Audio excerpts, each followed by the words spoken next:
बड़ी खबर आ रही है, सीधे उसका रुख करेंगे। वक्फ कानून पर सुप्रीम कोर्ट में सुनवाई खत्म हो गई है। वक्फ कानून पर याचिकाओं पर सुनवाई गुरुवार को भी जारी रहेगी, सुप्रीम कोर्ट ने कहा है। सुप्रीम कोर्ट वक्फ कानून पर याचिकाओं पर दोपहर 2 बजे अब गुरुवार को सुनवाई करेगा। वक्फ कानून को लेकर सुप्रीम कोर्ट में 70 से ज्यादा याचिकाएं दाखिल की गई।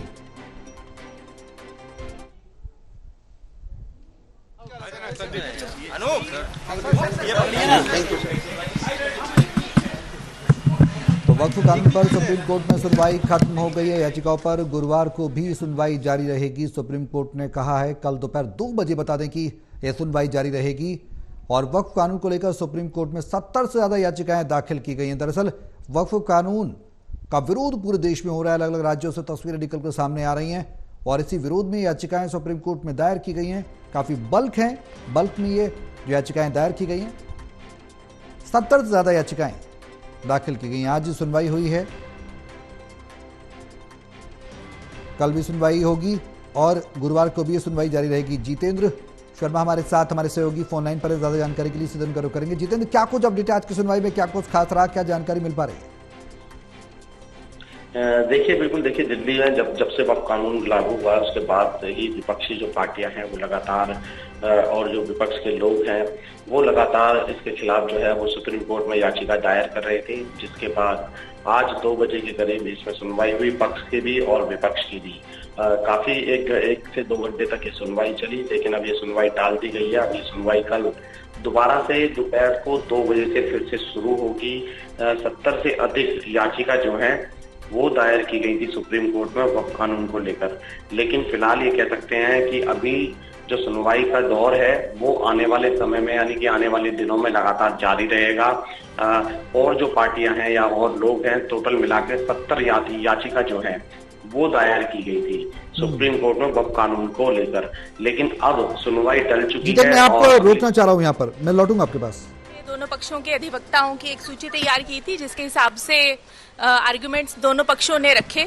इस मामले में हमने भी आईए दाखिल करी है और चूंकि बीच में न्यायालय ने कहा कि वो नोटिस इशू करेंगे, पर हिंदू पक्ष के द्वारा आपत्ति करने पर जो सुनवाई है उसको दोबारा से कल रखा जाएगा और हमें पूरी उम्मीद है कि स्टे नहीं लगेगा। और कुछ जो पॉइंट ऑफ डिस्प्यूट्स हैं कि जो मुस्लिम पक्ष से रखे गए, उससे न्यायालय ने उस पर बहस हुई, दोनों तरफ से बहस की गई। तो अब देखिए, हमें पूरी उम्मीद है कि इस पे स्टे नहीं लगेगा। हाँ, इसमें अब जो एक हो सकता है वो ये हो सकता है कि जो वक्फ की प्रॉपर्टीज हैं उनके एक जो उनको डी नोटिफिकेशन से वो रोक दिया जाएगा। आप किस पक्ष को? मैंने यहाँ पे आईए लगा रखी है, हम हिंदू पक्ष की तरफ से हैं, हम कृष्ण जन्मभूमि में भी हैं, ज्ञानवापी में भी हैं। अब कल सुनवाई होगी 2 बजे चीफ की कोर्ट में।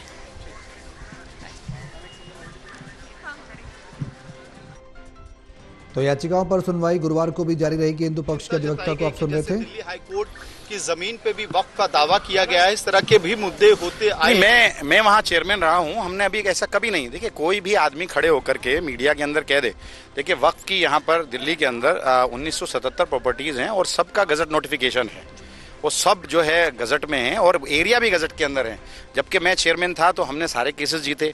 अब जब इनका, जैसे मैं मिसाल देता हूँ कि ये सारी चीज़ें अब उसके बाद जब मैं 2023 में चेयरमैन नहीं रहा, पद से हट गया, तो अब रेवेन्यू जो सेक्रेटरी है वो जो है उसको देख रहे हैं। तो शाही ईदगाह का मसला आया, तो शाही ईदगाह की ज़मीन को बाकायदा उसने एफिडेविट दिया कि हमारी नहीं है। एक नखुंजी मस्जिद है वहाँ, उसके अंदर मेहरौली के अंदर कई सारी दरगाहें हैं, उस पर उन्होंने जो है क्लेम किया। मैं कह रहा हूँ कि केंद्र सरकार या स्टेट अगर किसी ज़मीन को लेना चाहती है तो सीओ या जो डीएम को ये पावर दे रहे हैं तो वो उसको कैसे चैलेंज कर सकता है, उनके खिलाफ कैसे जा सकता है? सरकार के खिलाफ नहीं जा सकता। तो केंद्र सरकार ने एक नोटिफिकेशन जारी किया था 123 प्रॉपर्टीज़ का, और सारी ज़मीनें उन्होंने अपने अंडर ले ली थी। तो मैं, क्योंकि इनके अधीन नहीं आता, क्योंकि हमारी अलग सरकार है और ऑटोनोमस बॉडी थी, तो मैंने चैलेंज किया हाई कोर्ट के अंदर और सारी ज़मीनें वापस लेकर आए। एडमिनिस्ट्रेशन कंट्रोल जो है आज भी दिल्ली वक्फ बोर्ड का है और वो केस चल रहा है। अगर इन्हीं का होता, ये डिविजनल कमिश्नर जो आज है या जो सीओ है अगर आज है, तो आप उम्मीद कर सकते हैं कि रेवेन्यू सेक्रेटरी का या रेवेन्यू जो केंद्र सरकार यूनियन ऑफ इंडिया के खिलाफ वो चला जाता, कभी नहीं जाता। तो यही एक साजिश है इनकी कि स्टेट का ही आदमी इनका जो है सीओ, वो सीओ रहे, स्टेट का ही चेयरमैन रहे और डीएम को सबसे ऊपर जबकि रखा गया है। जबकि मैं यहाँ चेयरमैन था, हमारे जो ऑर्डर होते थे, बोर्ड के जो ऑर्डर होते थे, उसको जो है कोई सुपरसीड नहीं कर सकता, सिर्फ एलजी सुपरसीड कर सकता था।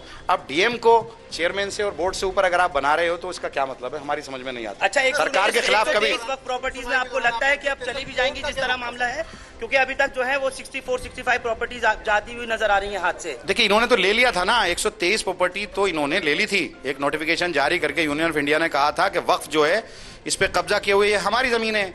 अगर मैं हाईकोर्ट नहीं जाता तो ये तो सारी जमीन चली जाती। एक अकेली अगर आप तिकोना कब्रिस्तान की बात करो जो 60 बीघे का है, अगर आप उसकी वहां पे मार्केट रेट के हिसाब से बात करो, अगर 7 लाख रुपया भी मानो तो 42,000 करोड़ की एक प्रॉपर्टी है। उसके राइट साइड में डीपीएस के पीछे 484 खसरा है जो 30 बीघे का है, वो इन्होंने जबरदस्ती लेकर ले लिया, जबकि 123 में स्टे चल रहा है, केस चल रहा है, ले लिया। लाल मस्जिद आपके सामने मिसाल है कि उसके पीछे की सारी ज़मीन कब्रिस्तान की ले ली, मस्जिद के पीछे की, और वहाँ बिल्डिंग बना दी, वो ट्रिब्यूनल के अंदर चल रहा है। माता सुंदरी रोड का कब्रिस्तान है वो इन्होंने ले लिया, वो उसके रेवेन्यू रिकॉर्ड में सिर्फ यही तो था कि रेवेन्यू रिकॉर्ड में वो वक्फ का नहीं था, रेवेन्यू रिकॉर्ड में एलएनडीओ का था।